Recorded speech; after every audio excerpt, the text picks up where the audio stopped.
بسم اللہ الرحمن الرحیم۔ مفسدات صلاۃ کا بیان چل رہا ہے، وہ امور جن کی وجہ سے نماز ٹوٹ جاتی ہے۔ اگلی بات ذکر کرتے ہیں کہ 3 یا 4 رکعتوں والی نماز میں 2 رکعتوں پر اس وجہ سے سلام پھیر دیا کہ اس نے سمجھا کہ شاید میں مسافر ہوں، یا ذہن کے اندر آیا کہ جمعہ کی نماز پڑھ رہا ہوں، یعنی ایسا ذہن کے اندر کوئی بات آئی کہ 2 رکعتوں کی نماز ہے اور تھی وہ 4 رکعتوں والی نماز، ظاہری بات ہے اس کی وجہ سے نماز ٹوٹ جائے گی۔ مسافر اور سفر کی حالت میں نماز کا حکم شاید پہلے بھی بیان ہو چکا ہے کہ اگر امام مقیم ہے تو آپ تو ظاہری بات ہے اس کے پیچھے پھر چاہے مسافر ہی کیوں نہ 4 رکعتیں ہی ادا کریں گے، اور اگر امام مسافر ہے اور آپ بھی مسافر ہیں تو پھر بھی اسی طرح نماز 2 رکعتیں ادا ہوگی۔ امام مسافر ہو اور مقتدی مقیم ہو، اس صورت میں صرف مسئلے کا تھوڑا سا اختلاف ہوتا ہے کہ اس صورت میں اولاً تو عام محلے کی نماز مسجد میں تو مسافر کو امام بنانا ہی نہیں چاہیے، کیونکہ اکثر لوگ ظاہری بات سب مقیم ہیں، 1-2 اگر مسافر ہوں گے تو پھر سب کی نماز کے لیے پھر یا فجر کی نماز ہو یا مغرب کی نماز وہ تو سب مکمل اس میں امام بن سکتا ہے، جمعہ کی نماز میں بن سکتا ہے مسافر امام۔ باقی ظہر عصر ہے یا عشاء کی نمازیں ہیں ان میں مسافر، البتہ اگر غلطی سے بن گیا یا کوئی ایسا بندہ ہے جس کے پیچھے لوگ خود نماز پڑھنا اپنے اعزاز سمجھتے ہیں، کوئی بڑی ہستی آئی ہے اور وہ سب کہتے ہیں بے شک پڑھا دیں، ہم کھڑے ہو کر اپنی نماز پڑھ لیں گے، پھر اس صورت کے اندر پھر مسئلہ یہ ہوگا کہ پہلے اعلان کر دیا جائے کہ بھائی 2 رکعتوں کے بعد سلام پھیر دیا جائے گا اور آپ حضرات کھڑے ہو کر اپنی نماز کو مکمل کر لیں گے۔ تو ان کا بھی حکم وہی ہوگا کہ یہ 2 رکعتیں پڑھ کر یعنی تشہد عبدہ و رسول پڑھ کر خاموش ہو جائیں گے جو مقتدی ہوں گے، یہ آگے دعا شعا نہیں پڑھیں گے نہ درود پڑھیں گے، کیونکہ ابھی انہوں نے 3 اور 4 رکعت ادا کرنی ہے۔ جیسے امام سلام پھیرے گا یہ فوراً کھڑے ہو جائیں گے اور 2 رکعتیں ادا کریں گے، 3 اور 4، لیکن ادا کیسے کرنی ہے اس میں تھوڑا سا یہ مسئلہ سمجھنا چاہیے۔ ادا بالکل خاموش ہوں گے، اللہ اکبر کہہ کے خاموش کھڑے ہو جانا ہے، اتنی مقدار خاموش کھڑے رہیں جتنی مقدار میں یا سورہ فاتحہ پڑھی جا سکتی ہے، یا کم از کم 3 دفعہ سبحان ربی العظیم کی بقدر خاموش رہیں، اور اس کے بعد رکوع کے اندر پھر باقی نماز اس طرح پڑھیں، دونوں رکھتے ہیں خاموشی کی طرح۔ کیونکہ آپ حکماً امام کے پیچھے ہیں، گویا کہ آپ نے امام کے پیچھے ہی نماز پڑھ رہے ہیں، اس لیے اس کے اندر فقہاء نے کہا کہ یہ اس لائق کی طرح نماز پڑھیں گے جس کا مسئلہ میں نے کل ذکر کیا۔ لائق وہ جو نماز کے اندر کسی وجہ سے وضو ٹوٹ گیا، واپس چلا گیا، پھر آئے گا تو جو رکعت رہ گئی اس طرح ادا کرے گا، خاموشی کی حالت میں ادا کرے گا۔ تو مسافر کے پیچھے بھی اسی طرح کھڑے ہو کر اپنی نماز کو مکمل کر لینا چاہیے، اگر سلام پھیر دیا اور بات چیت کر لی تو پھر اس کی بھی نماز ٹوٹ جاتی ہے۔ اللہ تعالیٰ دینی احکام کی سمجھ عطا فرمائے۔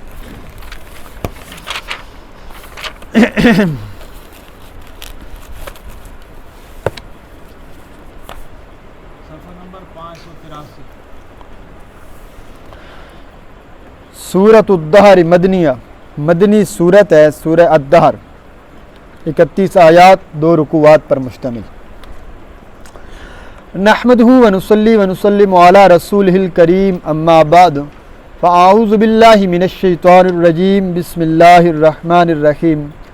هل اتى علی الانسان حین من الدہر لم یکن شیئا مذکورا، انا خلقنا الانسان من نطفة امشاج نبتلیہ فجعلناہ سمیعا بصیرا، انا ہدیناہ السبیل اما شاکرا و اما کفورا، انا اعتدنا للکافرین سلاسل و اغلالا و سعیرا، ان الابرار یشربون من کأس کان مزاجها کافورا، عینا یشرب بها عباد اللہ یفجرونها تفجیرا، یوفون بالنذر ویخافون یوما کان شرہ مستطیرا، ویطعمون الطعام علی حبہ مسکینا ویتیما واسیرا، انما نطعمکم لوجہ اللہ لا نرید منکم جزاء ولا شکورا،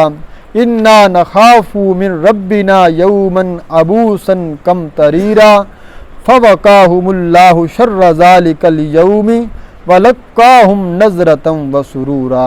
صدق اللہ العظیم۔ اللہم صلی علی سیدنا مولانا محمد وعلی آل سیدنا مولانا محمد وبارک وسلم ثم صلی علیہ۔ یہ سورہ الدہر ہے، مدینہ کے اندر نازل ہوئی اس سورت کا دوسرا نام الانسان بھی ہے، کیونکہ اس میں اللہ رب العزت نے انسان کی پیدائش کا تذکرہ کیا، اور اللہ نے ایک ایسی بات کی طرف اشارہ کیا انسان کو اس کی اوقات یاد دلانے کے لیے کہ جس میں اس کا تمام کا تمام تکبر ختم ہو جائے گا۔ سورہ القیامت کے اندر قیامت کے حالات تھے، اب یہاں سے انسان کی پیدائش اور قیامت کے بعد خاص طور پر جنتی اور متقین لوگوں کی صفات کا تذکرہ ہوگا۔ آئیے دیکھیے سورت کے اندر اللہ نے کیا بیان فرمایا ہے۔ فرمایا حل اتی علی الانسان حین من الدہر لم یکن شیئا مذکورا۔ حل بمعنی قد، پکی بات ہے، تحقیق پکی بات ہے، اتی علی الانسان آیا ہے انسان پر، گزرا ہے انسان کے اوپر، حین من الدہر ایک وقت، من الدہر زمانے میں سے، دہر کا مطلب ہوتا ہے زمانہ، حین کا مطلب ہوتا ہے وقت، آ چکا ہے انسان پر ایک ایسا وقت زمانے میں سے، لم یکن شیئا مذکورا نہیں تھا وہ کوئی چیز، مذکورن جس کو ذکر کیا جائے، یہ لفظی معنی ہے، با محاورہ ترجمہ ہوگا، لم یکن شیئا مذکورا ایک ایسا وقت بھی انسان پر آ چکا ہے کہ وہ کوئی قابل ذکر چیز نہیں تھا۔ انا خلقنا الانسان من نطفۃ امشاج، بے شک پیدا کیا ہم نے انسان کو من نطفۃ امشاج ایک نطفے سے، کون سا نطفہ؟ جو مخلوط ہے، مخلوط ملے جلے نطفے سے ہم نے پیدا کیا۔ وجہ کیا تھی، حکمت کیا تھی؟ نبتلیہ تاکہ ہم آزمائیں اس کو، فجعلناہ سمیعا بصیرا پس کر دیا ہم نے اس کو سننے والا، بصیرن اور دیکھنے والا۔ یہاں تک جی ایک بات سنیے، یہاں اللہ رب العزت نے فرمایا کہ ہم نے انسان کو، کیا انسان کے اوپر ایسا وقت نہیں آیا؟ پکی بات آ چکا ہے، کیا ایک ایسا دور ہر انسان پر گزرا ہے کہ جب اس کا کوئی نام نہیں لیتا تھا، اس زمانے میں تجھے جانتا ہی کوئی نہیں تھا۔ دو تفسیریں کروں گا۔ پہلی تفسیر یہ مفسرین نے کی کہ اس سے مراد ہے کہ نسل انسانی حضرت آدم سے پہلے بھی بیان ہو چکا، جنات انسانوں سے ہزاروں سال پہلے یہاں پر آباد ہو چکے تھے، انسان کا تو نام و نشان ہی کوئی نہیں تھا۔ پھر ہم نے حضرت آدم کو پیدا کیا مٹی سے، پھر آدم کو پیدا کرنے کے بعد اس کی بائیں پسلی سے مائی حوا علیہ السلام کو پیدا کیا، اس کے بعد سے ہم نے یہ نسل انسانی کا سلسلہ چلایا۔ اور تو کس بات پر تکبر، تیرا تو کوئی نام و نشان ہی نہیں تھا، یہ ہم نے احسان کیا اور تجھے اپنا خلیفہ بنا کر زمین میں بھیج دیا۔ ایک بات۔ دوسرا معنی یہ ہے کہ ہر انسان، میں اور آپ جتنے بیٹھے ہیں، اللہ کہتے ہیں کسی کی 50 سال 60 سال 70 سال 20 سال 30 سال عمر ہے، ٹھیک ہے، اب تجھے محلے میں بڑے لوگ جانتے ہیں، معاشرے میں تیرا ایک مقام ہے، تیرا ایک نام ہے، تو جہاں جاتا ہے تیری عزت ہے، اور ذرا 20 30 40 50 سال پیچھے بھی تو چلا جا نا، جب تک تو ماں کے پیٹ سے باہر نہیں آیا تھا، میں پوچھتا چاہتا ہوں کون تجھے جانتا تھا؟ کوئی تھا جو تجھے جانتا ہو؟ کوئی بھی نہیں تھا۔ اللہ کہتے ہیں ہم نے دو ملے جلے نطفوں سے تیری پیدائش کی، ماں اور باپ کی نطفوں کو جمع کر کے رحم کے اندر ہم نے ایک انسان کو پیدا کر دیا۔ اللہ کہتے ہیں جا وہ زمانہ یاد کر جب تک تیرا کوئی نطفہ ہی نہیں بنا تھا، جب غذائیں اللہ کی قدرت کے اندر انسان جو غذا کھا رہا ہوتا ہے نا، یہ بھی اللہ کو پتہ ہے کہ اس غذا کی وجہ سے جو نطفہ بنے گا، اس نطفے سے کون سا لڑکا پیدا ہوگا اور وہ کیسا ہوگا، اور ماں باپ کا فرما بردار ہوگا یا نافرمان ہوگا۔ یہ اللہ کی صفت علیم ہے۔ اور فرمایا پھر اگر مزید آگے چلا جا، چل ماں کے پیٹ میں آ گیا، اتنا تو پتہ چل گیا کہ حمل ٹھہر گیا ہے، لیکن یہ نہیں پتہ آج کل کے دور میں، چلو اتنا بھی پتہ چل جائے لڑکا ہے یا لڑکی ہے، لیکن یہ نہیں پتہ نام کیا رکھا جائے گا، بڑا کیا ہوگا، بن کر کیا ہوگا، نیک بخت ہوگا، بدبخت ہوگا، کیا نام کماوے گا، کوئی عزت دار بنے گا، نمازی بنے گا یا چور ڈاکو بنے گا، یہ تیرا کوئی نام ہی نہیں لیتا تھا۔ میرے بندے، ہم نے تیرے اوپر احسان کیا اور ہم نے تجھ کو ملے جلے نطفے سے بنا کر اتنا خوبصورت انسان پیدا کر دیا۔ نبتلیہ تاکہ ہم آزمائیں کہ بڑا ہو کر اتنے مراحل میں جو اللہ نے تیری پیدائش کی ہے، اب بڑا ہو کر تو اللہ کا، اب بلکہ آگے وہ بات آ رہی ہے، چلیے یہاں جب ہم آزمانا چاہتے ہیں کہ ہم نے وہ انسان جو نہ بول سکتا تھا نہ سن سکتا تھا، ماں کے پیٹ میں تھا، پھر باہر آیا، پھر بولنے بھی لگا لیکن سمجھا نہیں سکتا، رونے لگ جاتا ہے، لیکن اللہ نے تجھے زبان بھی عطا کر دی، اللہ نے تجھے کان بھی عطا کر دی، اللہ نے تجھے آنکھیں بھی عطا کر دی، اللہ نے تجھے اتنے اوپر احسان کیا۔ اب اللہ کہتے ہیں اب تم بڑا ہو گیا ہے، اب تم بالغ ہو چکا ہے، اب تجھ پر شریعت کے احکام لاگو ہونے لگے ہیں، ہم نے تیرے ذہن کے اندر ایک بات ڈال دی، کیا؟ وہ دیکھیں، اِنَّا هَدَيْنَاهُ السَّبِيلَ، بے شک رہنمائی کی ہم نے تیری سیدھے راستے کی جانب، ایک راستہ دکھا دیا، یہ برا راستہ ہے، جس راستے پہ چلو گے تو شیطان کے راستے پہ چلو گے، اس راستے پہ جاؤ گے تو اللہ اور اس کے رسول کے فرما برداری کرو گے، یہ راستہ نیک لوگوں کا راستہ ہے، یہ راستہ بدی کا راستہ ہے، ہر انسان کے اندر نیکی اور بدی کا اللہ نے شعور رکھ دیا ہے، میں پہلے بتا چکا ہوں، وہ نفس کی اقسام کے اندر خود بخود نفس بتائے گا کہ تو برا کام کر رہا ہے۔ اب اللہ کہتے ہیں اما شاکرم و اما کفورا، یا تو اللہ کا قدردان بنے گا، اما کفورا، یا پھر اللہ کا نافرمان بنے گا۔ دو ہی بندے ہیں، یا شکر گزار ہیں یا اللہ کے نافرمان ہیں۔ تو میرے بندے یہ تیرے پاس اختیار ہے، چاہے تو اللہ کی نعمتوں کا شکر ادا کر۔ وہ عبداللہ ابن مبارک کا میں نے قول آپ کو سنایا تھا، اس مجنون سے پوچھا تھا نا کہ کیسے گزر رہی ہے، ابن مبارک سے پوچھا اس نے کہ آپ، انہوں نے کہا اگر دے دے تو شکر کرتے ہیں، نہ دے تو صبر کرتے ہیں۔ تو کیا کہا تھا اس نے کہا ابن مبارک یہ تو کوئی کام نہ ہوا۔ میں کیا مطلب؟ میں یہ تو جانور بھی اس طرح کرتے ہیں، یہ تو گلی کے کتے بھی اس طرح کرتے ہیں، دے دو تو شکر ہے، نہ دے تو گلی میں پڑے رہتے ہیں، صبر کرتے ہیں۔ تو پھر بھائی کیا کرنا چاہیے؟ تو اس دیوانے نے کہا تھا اگر دے دے تو تب بھی شکر کر، نہ دے تب بھی شکر کر، ہے جو تیرا مالک، دے دے تو اس کا احسان، نہ دے تب بھی اس کا احسان ہے، شکر ہر حال کے اندر ہو، تو اللہ کا شکر گزار بندہ بننا چاہیے۔ اب آئیے، اب یہاں سے اللہ نے ایک آیت میں صرف کافروں کا ذکر کر کے فوراً اپنے نیک بندوں کا تذکرہ شروع کر دیا۔ فرمایا انا اعتدنا للکافرین، بے شک ہم نے تیار کر رکھا ہے، للکافرین کافر لوگوں کے لیے تیار کر رکھی ہیں، سلاسلا، کیا چیز؟ زنجیریں، وَأَغْلَالًا، گلے کے اندر ڈالے جانے والے توق، وَسَعِيرًا، اور جہنم کی دہکتی ہوئی آگ۔ کافر لوگوں کے لیے تین چیزیں تیار ہیں، آگ کی بنی ہوئی زنجیریں، ہتھکڑیاں، اور توق ہوگا جو گلے کے اندر ڈالا جائے گا وہ بھی آگ کی وجہ سے، اور فرمایا پھر اس کو گھسیٹ کر فرشتے جہنم کے اندر ڈال دیں۔ یہ ہر مشرک اور ہر کافر اور ہر گناہ گار کا انجام ہوگا، اعاذنا اللہ منہم۔ اس کے بعد اب فوراً اپنے نیک بندوں کا تذکرہ شروع کر دیا۔ فرمایا ان الابرار، بے شک جو نیک لوگ ہیں، یشربون، پئیں گے وہ، من کاسن، ایسے پیالوں سے، کان مزاجھا کافورا، ایک ایسے پیالے اور ایسے جام پئیں گے، پینے سے مراد یہاں شراب ہے، کیسے گلاسوں کی وجہ سے، گلاسوں میں، کان مزاجھا کافورا، کہ جن کے اندر ملاوٹ ہوگی کافور کی، کان مزاجھا، ملاوٹ ہوگی ان شراب کے اندر کافور کی۔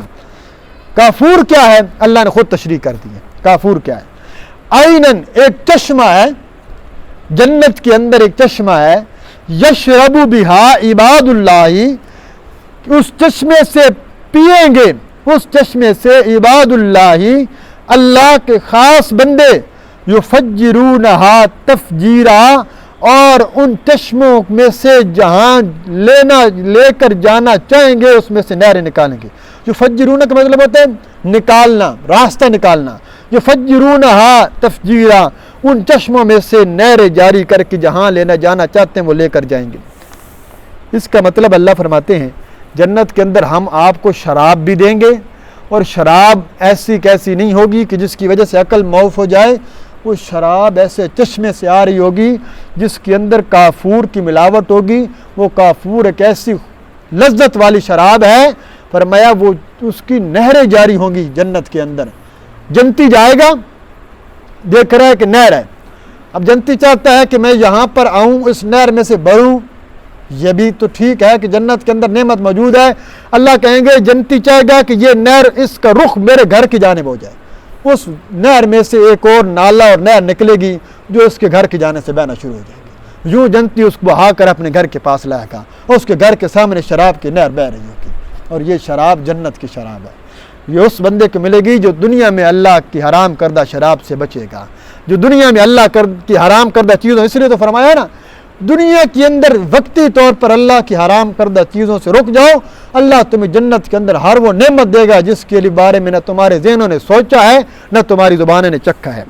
آگے دیکھو, آگے فرمایا ان کی دوسری صفت یہ ہوگی یوفون بالنذر, پورا کرتے ہوں گے بالنذر, نظروں کو, منتوں کو, وَيَخَافُونَ اور ڈرتے ہیں یوماً اس دن سے, کان شرہ مستطیرا کہ جس کی سختی بہت لمبی ہوگی, جس دن کی سختی بہت زیادہ طویل ہوگی, اس دن سے ڈرتے بھی ہیں. پہلا وصف یہ ہے کہ وہ نظروں کو, منت کو پورا کرتے ہیں. اس بارے میں سے ایک بات صرف فقہی مسئلہ سمجھیے. منت ماننا شرعاً تو جائز ہے, لیکن اس کی پہلی شرط یہ ہے کہ منت جس چیز کی مانی جا رہی ہے وہ حرام نہ ہو. مثال کے طور پر ایک بندہ کہتا ہے کہ میرا فلاں کام ہوا تو میں نعوذ باللہ شراب پیوں گا. یہ منت لغو ہے, گناہ کا کام ہے, اور اس کی قسم دے کر اس کو توڑنا ضروری ہے. یا میں اپنے ماں باپ سے نہیں بولوں گا, میں اپنے بہن بھائیوں سے نہیں بولوں گا, جو حقیقتاً فریضہ واجب ہے اس کے نہ کرنے کی قسم, یا جس چیز کو اللہ نے حرام کر دیا ہے اس کے کرنے کی قسم کھانا, یہ لغو ہے, اس کو پورا کرنا کوئی ضروری نہیں. نمبر 2, اس کا تعلق فرض سے نہ ہو. مثال کے طور پر میرا کام ہو گیا تو میں 5 وقت کی فرض نماز پڑھوں گا, یہ منت نہیں ہے, یہ تو پہلی فرض ہے. یہ تو منت مان یا نہ مان, یہ تو فرض ہے, لہذا اس کا بھی پورا کرنا یہ تو پہلے ہی پورا چکی ہے. یہ ہے کہ کسی جائز کام کی منت ماننا, جائز کام کے اوپر متفرع ہو, اور اللہ کے نام کی منت سب سے بڑی شرط ہے. منت مانی جا رہی ہے رب کے دربار کی, کس لیے کہ میرا اگر یہ کام ہو گیا, میرا اگر یہ اللہ نے کام کر دیا تو میں اللہ کے راستے میں اتنا مال خرچ کروں گا, میں 10 مسکینوں کو کھانا کھلاؤں گا, میں 10 روزے رکھوں گا, یا میں اللہ کے گھر میں اعتکاف بیٹھوں گا. یہ تو جائز ہے, اس کو پورا کرنا بھی جائز ہے. لیکن اگر کسی نے یہ منت مانی کہ میرا کام ہو گیا, میرے بچے کی شادی ہوگی, بیٹی کا رشتہ ہو گیا, یہ کام ہو گیا, میں فلاں دربار کے اوپر 10 قدم چلوں گا, فلاں دربار کے اوپر ایک دیگ بانٹوں گا, جیسا کہ آج کل ہو رہا ہے. پچھلے دنوں بھی ایک بات پتہ چلی, اس طرح لوگ گئے کہ انہوں نے دیگیں بانٹی. جی کیا ہے, ایسا کلمہ کہنا بھی حرام ہے جس کلمے کے اندر شرک کی منت مانی جا رہی ہے. اس کو پورا کرنا تو اپنی جگہ پہ رہ گیا. یہ کلمہ جو بندہ کہہ رہا ہے نا, یہ کلمہ کہنا بھی حرام اور ناجائز اور کبیرہ گناہ ہے. کہ میں فلاں ہستی کے پاس جا کر یہ کام کروں گا, تو اس کا جائز کلمہ استعمال کرے اور پھر اس کو, لیکن فقہا نے اس کو پھر بھی نہ, بلکہ ایک روایت کے مفہوم ہے, فرمایا کہ اس میں آتا ہے کہ منتیں یوں نہ مانا کرو, یہ تو اللہ کے ساتھ تم شرطیں لگاتے ہو, ایک قسم کی شرط ہی ہے نا. مولا تو میرا کام کرے گا تو میں تیرے راستے میں پیسے دوں گا, تو میرا کام کرے گا تو میں تیرے راستے میں مال خرچ کروں گا. بھائی اللہ سے تمہارا تعلق کتنا مضبوط ہونا چاہیے کہ تم دعا کے لیے ہاتھ اٹھاؤ, تم اللہ کے راستے میں اللہ کے سامنے گڑ گڑاؤ, اللہ فوراً تمہاری حاجات کو پورا کر دے.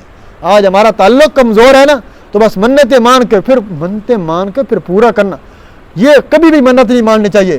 یہ کام ہوگا تو میں 100 رکعت نفل نماز پڑھوں گا, کسی میں طاقت نہیں ہے, نہ وہ پڑھتے ہیں. کتنے لوگوں کتنے واقعات آ چکے. اگر آپ زندگی میں نہیں پڑھیں گے اس کا نقصان یہ ہوگا کہ آپ کو مرنے کے بعد وہ آپ کے ذمہ واجب رہیں گے, یا تو اس کی وصیت کر کے جائے زندگی میں ادا کرو. میں 1000 رکعت نفل نماز کی منت مانتا ہوں, تو ایسے کاموں سے اجتناب کیا کریں. مانیں اتنا, اگر ماننی بھی ہے تو جو جائز بھی ہو اور جو آپ پوری بھی کر سکتے ہیں, بس یہ مقصود ہے. آگے چلیں گے. اور وہ ڈرتے رہتے ہیں اس دن سے جس کی سختی بڑی لمبی ہے, قیامت کے دن سے. وَيُطْعِمُونَ الطَّعَامَ اور وہ کھلاتے ہیں طعام کھانا, عَلَىٰ حُبِّهِ اللہ کی محبت میں, مسکینوں کو, وَيَتِيمًا یتیموں کو, وَأَسِيرًا اور قیدیوں کو. اللہ کے نیک بندے جو ہیں نا وہ اللہ کی رضا کے لیے, یا ایک محبت کا ایک معنی یہ ہے کہ وہ کھانا کھلاتے ہیں جو انہیں خود محبوب ہوتا ہے. یہ بھی مفسرین نے معنی کیا, کھانا کھلاتے ہیں اوپر محبت ہونے کے اس کھانے سے. میرے کپڑے جو مجھے اچھے لگتے ہیں, سب سے اچھے کپڑے جو میں پہننا چاہتا ہوں, میں نے کہا ٹھیک ہے مجھے پسند تو بڑے ہیں لیکن یہ میں اللہ کے راستے میں دیتا ہوں۔ یہ کھانا جو میں کھانا چاہتا ہوں اچھا فروٹ ہے، یہ میں اللہ کے راستے میں دیتا ہوں۔ یہ میں آج اپنے بچوں کو نہیں کھلاتا، میں اللہ کے راستے میں دیتا ہوں۔ کیا ہے؟ یہ ہے اللہ کے ساتھ محبت، یہ ہے اللہ کے ساتھ عشق، جس سے علماء نے یہی کہا کہ بچہ کچا کھانا، پھٹے پرانے کپڑے، پھٹے پرانے جوتے، جاؤ جا کے مدرسے میں طالب علموں کو دے دو، پہن لیں گے، ہے ٹھیک ہے، صدقہ ہو جائے گا، ضائع کرنے سے بہتر ہے، لیکن افضل ترین صدقہ کیا ہے؟ لن تنالوا البر حتی تنفقوا مما تحبون۔ اس وقت تک تم کامل مومن نہیں ہو سکتے، تم صدقے میں کمال تک نہیں پہنچ سکتے جب تک تم اس چیز کا صدقہ نہ کرو جو تم اپنے لیے پسند کرتے ہو۔ سب سے محبوب چیز کا صدقہ کیا کرو، اپنے کبھی اچھا کپڑا دے دیا کریں، کبھی اچھا مال اللہ کے راستے میں دے دیا کریں، گھر کی چھوڑ دیں، یہ کہہ دیں کہ بس آج اللہ کے نام کے دینا ہے تو اچھا صدقہ دینا، یہ معنی بھی ہے۔ اور آگے فرمایا انما نطعمکم، جب وہ کھانا کھلاتے ہیں نا تو کیا کہتے ہیں؟ انما نطعمکم، ہم تمہیں کھانا کھلا رہے ہیں، بے شک ہم کھانا کھلا رہے ہیں تم کو، لوجہ اللہ، اللہ کی رضا کے لیے، لا نرید منکم جزاء ولا شکورا، نہیں ارادہ کرتے ہم تم سے کسی بدلے کا، ولا شکورا، نہ کسی شکریہ کا۔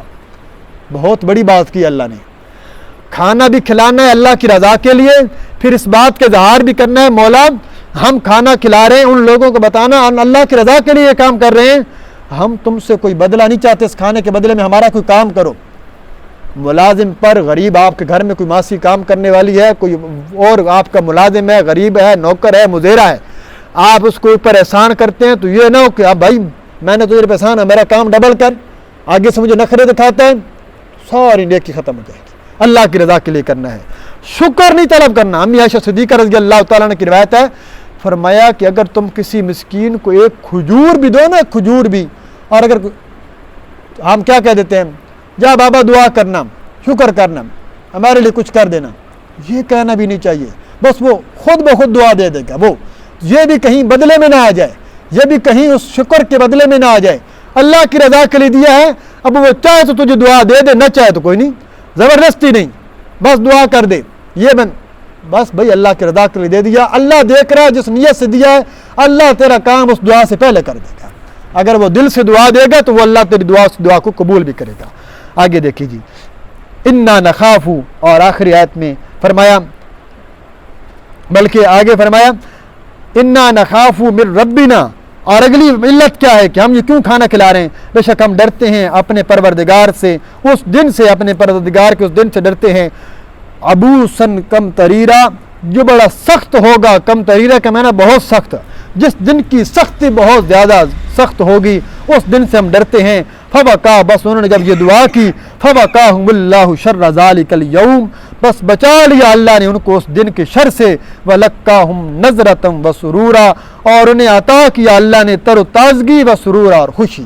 اللہ فرماتے ہیں انہوں نے اللہ کی رضا کے لیے کھانا کھلایا، اللہ کی رضا کے لیے قیدیوں کو کھانا کھلایا، یتیموں کو، مسکینوں کو صدقہ دیا، اللہ کے راستے میں مال خرچ کیا، اللہ نے ان کو اس دن کی سختی سے بچا لیا جس دن کی سختی سب لوگوں پر حاوی ہوگی۔ اللہ ان کے چہروں کو تر و تازہ کرے گا، جو کل آپ نے سبق پڑھا، وجوہ یومئذ ناظرہ الی ربہا ناظرہ، ان کے چہرے بڑے تر و تازہ ہوں گے۔ اللہ تعالیٰ سب کو ان میں شمار عطا فرمائے۔